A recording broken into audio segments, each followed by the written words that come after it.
Asintió como si en mis palabras hubiera encontrado algo que llevaba tiempo buscando. Como si esa frase le hubiera puesto cuerpo a algo que le rondaba en el pecho o la cabeza. Creo que la vida es así. Uno se levanta un día y encuentra en las palabras de alguien más, en el aliento de otra persona o en la persona misma, un cuerpo a la medida del fantasma largamente hospedado en el pensamiento. Uno un día se encuentra un par de gatos que le dan cuerpo a una tristeza grande, muy grande, hecha de un sinfín de tristezas pequeñitas, filosas, que se negaban a revelarse. Soy Aldo Rosales Velázquez.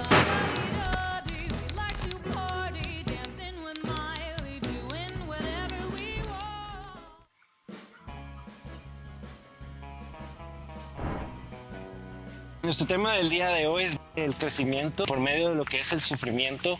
Y para este tema he invitado a una gran persona, a un gran autor, Aldo Rosales Velázquez. Aldo, y quiero decirte que te he seguido desde que encontré tu libro y pues quiero decir que admiro mucho tu trabajo. Has hecho 11 libros, y ya va número 12, ya va a salir. Has ganado, has sido becado 2 veces y te ganaste el premio Ricardo Garibay a joven escritor. Ajá. Wow, o sea que te has mantenido ocupado por todo este tiempo. Pues sí, no, gracias. Gracias antes que todo por la invitación. Y he tratado de estar activo, pero pues también a veces obedece a factores externos. O sea, creo que la publicación y la escritura no van siempre forzosamente de la mano. Entonces, pues sí estuve activo un rato, pero también creo que he tenido mucha suerte, mucha fortuna en que este trabajo se haya podido mostrar, que tengo una plataforma. Entonces, pues también estoy agradecido con eso. Para comenzar, quisiera preguntarte cómo estás el día de hoy. ¿Cómo te está tratando la cuarentena? Bien, yo le comentaba a unos amigos, digamos que mitad en broma, mitad en serio. No salgo prácticamente, entonces pues este tipo de aislamiento me parece bastante natural. Y entonces nada, hace poquito salió Resident Evil 3, el remake, entonces me hice de una copia y es lo que he estado haciendo. Entonces me cayó como anillo al dedo el poder permanecer encerrado y poder coordinar el taller a distancia. Entonces la cuarentena me está tratando bastante bien, afortunadamente. O sea, como que está saliendo, hay mucha creatividad por medio de estar encerrado, ¿verdad? Como que sí ayuda, ¿verdad?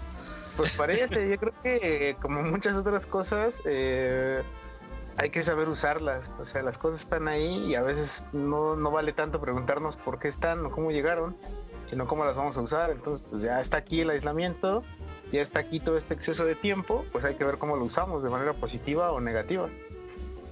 Pues fíjate que vi las 5 instantáneas, esas que publicaste. Me gusta mucho la narración me gusta la manera en que observas al mundo. ¿Podrías hablar un poco de esto? ¿Cómo es que te sale? ¿Qué es lo que andas cargando en la mente? Pues mira, cada que escribo crónica salgo sin un plan determinado, sinceramente. Entonces a mí esa crónica me la solicitaron, me dijeron sal más o menos a ver cómo está la Ciudad de México ahora en el aislamiento. Y que bien mencionas, la Ciudad de México se caracteriza por ser voraz, por ser multifacética, polifacética y estar siempre llena de ruidos y de movimientos y de colores. Y entonces me pidieron una crónica en la que describiera cómo es ahora, que está más calmado, no del todo calmado, pero sí más calmado. Entonces, siempre que salgo a hacer crónica, no salgo con un plan determinado, y trato de observar nada más. Y me parece que la crónica, y esa es una opinión muy personal, tan personal como es la crónica siempre, se compone de no de establecer símbolos, sino de encontrarlos, al contrario de la narrativa de ficción, en la que tú estableces símbolos y hay hilos narrativos que vas entretejiendo. Me parece que en la crónica lo que tienes que hacer es encontrarlo y hallar una semántica de la imagen. Y como bien dices, para los que son muy visuales, pues sí, me ha servido mucho el cine, por ejemplo, como influencia para ciertos trabajos. Entonces trato de ver qué es lo que está allá afuera y cómo de alguna manera se concatena o se engarza con otra cosa que está allá afuera, con un diálogo, con algún gesto, con algún aroma, con algún sonido. Y entonces la labor del cronista, me parece, es esa, no crear símbolos, sino encontrarlos y engarzarlos de una manera muy fina, con un surcido invisible, que parezca que el lector descubrió algo a través de tus ojos. Entonces salgo sin un plan determinado, y en esa de 5 instantáneas, pues vi un bloque de hielo, y luego vi a un hombre sudando y dije, parece que se está derritiendo, y por ahí vi otro pedazo de hielo que lo estaban picando para mantener frías las bebidas, y dije, ahí está, es el hielo. Entonces eso es lo que tengo que hallar, y sobre eso empecé a trabajar. ¿Cómo es que tú empiezas a tener esa habilidad? ¿Qué es lo que te hace escritor? ¿Siempre lo tuviste de niño? ¿O fue una fase de adolescencia? ¿O cuando llegaste a tus 20? ¿Qué momento es que tú decides escribir? ¿O hay alguien en tu familia que es escritor y te inspiró? ¿Cómo pasa esto? No, en realidad nadie de mi familia se dedica a eso. Y mira, gracias que lo menciones, pero siempre que alguien me hace el honor adelantado de llamarme escritor, tengo que decirles que no me considero escritor todavía. Entonces luego van a decir, ay, ¿qué le pasa, no? Pero sí me parece pertinente la aclaración, porque es un mote, es un nombre, o es un epíteto con el que no me siento cómodo todavía, y que no sé si vaya a llegar. Y entonces siempre he sido muy sincero, he tratado de ser muy sincero conmigo mismo para con los demás. Y entonces sí digo, no creo ser escritor todavía, creo que hay un tramo muy largo, y quién sabe si llegue a ser escritor. Me parece que es una búsqueda constante, entonces te agradezco mucho, pero sí quisiera hacer esa aclaración. Y ¿cómo me doy cuenta de eso? Es muy chistoso, porque pues hay quienes dicen que desde niños encuentran la vocación y les gusta contar historias, y la verdad es que a mí no. Todo empezó, digamos, más o menos, sí era lector, pero era un lector más a fuerzas, que me obligaban así de, ponte a leer, ten este libro, acábatelo. Y en algún momento encontré el gusto, pero no era un lector tan voraz como suelen ser otros. Más o menos, hay una anécdota que siempre les cuento. Una maestra de español en la secundaria nos hizo escribir un cuento, y fui de los pocos que no entregó nada porque me bloqueé. O sea, no pude decir nada, no encontré nada que decir. Y de repente, de verdad, o sea, mi relación con los libros era, pues, que eran objetos casi por generación espontánea. O sea, yo veía, hay libros, pero nunca me imaginaba quién estaba detrás de esos libros, ni me detenía a pensar quién los hacía, y por qué los hacía, y cómo los hacía, sino simple y sencillamente estaban ahí. Y en alguna ocasión, en la preparatoria, escribí una carta de amor bastante cursi a una novia que tenía, se la mostré a un amigo, y posteriormente él me dijo, oye, a mi novia le están pidiendo escribir un cuento, etcétera, en la escuela en la que estudia, y tú que eres escritor, ¿por qué no le haces el favor? Porque ella no puede. Y entonces yo me planteé, dije, sí, o sea, sí podría ser escritor, de verdad. Y me di a la tarea de sentarme a escribir una historia que no me convenció, y después hice una segunda que me parecía un poco menos deleznable, y se la entregué a mi amigo.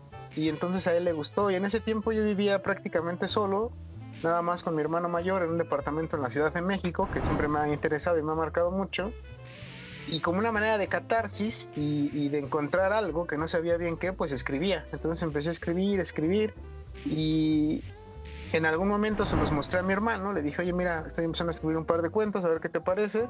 Me dijo que estaban bien, que efectivamente podían mejorar, aunque él no sabía mucho al respecto. Y cuando entré en la carrera, había un concurso de cuento, participé, quedé en primer lugar. Al siguiente año lanzaron otro concurso de cuento, también participé, quedé en primer lugar, y dije, bueno, creo que puedo más o menos empezar a dedicarme a esto. Y continué escribiendo y leyendo, principalmente por gusto siempre, pero fue un proceso de descubrimiento muy personal en el que tuve que picar piedra desde abajo, porque pues no sabía ni lo que era un taller, no sabía a dónde tenías que acudir si querías publicar un libro, desconocía muchas cosas. O sea, más bien llegué por el lado del divertimento y empírico, de decir, bueno, ensayo y error. Quiero escribir un cuento, pues imito a los que me gusta cómo escriben, trato de escribir sobre lo que veo, y sobre eso fui construyendo, y muchísimos intentos, con más errores que aciertos, pero creo que me he ido encontrando con gente que me ha ayudado, y eso es fundamental. Pues volviendo al tema de que tú no eres escritor, entonces, si no eres escritor, ¿qué eres? ¿En qué etapa te considerarías ahora, en este momento de tu vida? Tienes 11 libros con lo que tu propia perspectiva, que tú mismo me lo dijiste, que no es algo fácil porque pensabas que era algo espontáneo, no sabías ni dónde venía todo esto, pero más sin embargo tenías alguna habilidad de expresar palabras. ¿Cuál sería la palabra correcta?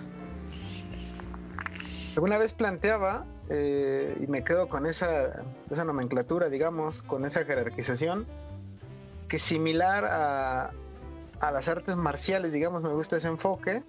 Yo le decía alguna vez a un amigo que, por ejemplo, en ninjutsu, que es un arte marcial que practiqué mucho tiempo y que me ayudó mucho como persona, me parece, al ser japonés, pues el grado máximo es el sensei, que es el que te enseña. Cuando el sensei no puede acudir a la clase o cualquier cosa, quien toma el control del grupo es el senpai, que es pues digamos alguien que ya está avanzado, pero no tiene toda la sabiduría, ni todas las herramientas, ni todo el conocimiento, ni la experiencia del sensei, y que sin embargo puede ayudar a los que van empezando. Entonces yo en algún momento quizá diría, bueno, si ser sensei es ser escritor, quizá me consideraría un senpai muy inmaduro todavía, pero que va para allá. Y una segunda perspectiva, digamos, se lo comentaba a un amigo, Alejandro del Castillo, que es editor de Rebarén Ediciones, donde he publicado un par de libros. Le decía que quizá lo que anteceda a ser escritor es ser autor. Entonces quizá, y espero no sea un acto de poca humildad, pero quizá me gustaría considerarme un autor, muy en ciernes todavía, pero creo que autor. Pero escritor definitivamente no. Un autor creo que sí, me parece que me sentiría cómodo con ese término, aunque tengo que trabajar más, efectivamente. Ok. No, y pienso que la manera en que lo estás, esa perspectiva, pienso que es muy interesante porque te quitas mucho peso de encima. Porque te permites crecer. ¿Me entiendes? Porque automáticamente eliminas cualquier posibilidad de creatividad. Hablando de tu género, ¿cómo te consideras? ¿Podrías ahora definirte en un género? ¿O probablemente estás probando diferentes influencias y todavía no has encontrado, o ya lo encontraste, algo que diga, esta es tu voz? No, yo creo que es una búsqueda. O sea, creo que es una búsqueda constante. Lo más que he publicado son cuentos. El grueso de mi producción es cuentística. Sin embargo, creo que se pueden y se deben idealmente probar distintos géneros para identificar las herramientas de cada uno y adecuarlas a la historia que quieres plantear, al sentimiento que quieres expresar, a las emociones que quieres transmitir. Y efectivamente, pues me gusta mucho consumir cuentos, me gusta mucho consumir historias en general. Por eso me gusta mucho el cine también, me gustan mucho los videojuegos y me gusta mucho conversar con la gente, y sobre todo un ejercicio pues casi voyeurista de repente, un voyeurismo auditivo, de escuchar lo que dice la gente, capturar algunos diálogos, capturar fragmentos de historias y después usarlos. Alguna vez comentaba también que para mí escribir es como pepenar, la gente que hurga en la basura y que encuentra cosas que algunos ya consideran basura o desecho, y ellos le dan un segundo uso o un tercer uso, e incluso más interesante. Entonces creo que también escribir es mucho, como bien decías, salir a observar, salir a escuchar, salir a caminar y tomar todos estos elementos y resignificarlos y usarlos a tu conveniencia para construir una historia. No sé si pudiera encasillarme en un género. O sea, me gustaría pensar, y retomo las palabras de un amigo, Leopoldo Lezama, que es el que coordinaba el primer taller que tomé. Él decía, bueno, el cuentista escribe cuentos, el novelista escribe novelas, el dramaturgo, dramaturgia, y así por el estilo, valga la repetición. Pero el escritor hace con efectividad una novela, un guión, una pieza teatral, un cuento, un poema, un ensayo, una crónica. Entonces mi aspiración, y quizá por eso todavía no me atrevo a llamarme escritor, es precisamente eso. Entonces el grueso de mi producción es cuento, pero también he tratado de hacer guión, he tratado de hacer dramaturgia, he tratado de escribir poesía o algo que se asemeje a la poesía, he tratado de escribir crónica. Entonces me muevo, trato de moverme en distintos espacios, y obtener las herramientas de cada uno de ellos y ponerlas al servicio de la historia que quiero contar, del sentimiento que quiero transmitir, etcétera, etcétera. Entonces, me parece que encasillarse es peligroso y salir de la zona de confort constantemente es no solo algo productivo, sino algo obligatorio, me parece. Entonces, pues quizá me hallaría más cómodo en la narración, en la narrativa de ficción y de no ficción. Sin embargo, constantemente estoy buscando otros géneros que ayuden a decir las cosas de otra forma. Okay. ¿Y en cuál género te has destacado más, según tú, hasta este momento?